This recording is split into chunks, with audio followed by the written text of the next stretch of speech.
షిరిడీ ప్రవేశమే సర్వదుఃఖ పరిహారం.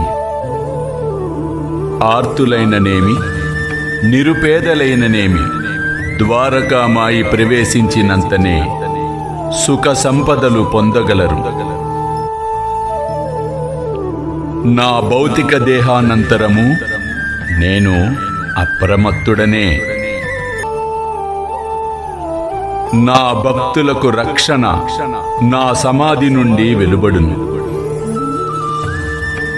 నా సమాధి నుండి నా మానుష శరీరము మాట్లాడును. నన్ను ఆశ్రయించిన వారిని, నా శరణుజొచ్చిన వారిని రక్షించుటయే నా కర్తవ్యము.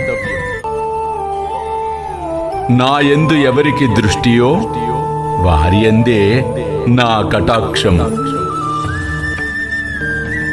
మీ భారములు నాపై పడవేయుడు, నేను మోసెదను. నా సహాయము కాని సలహాను గాని కోరిన తక్షణమే వసంగదను. నా భక్తుల ఇంట లేమి అనునది ఉండదు. నా సమాధి నుండి నేను సర్వకార్యములు నిర్వహింతును.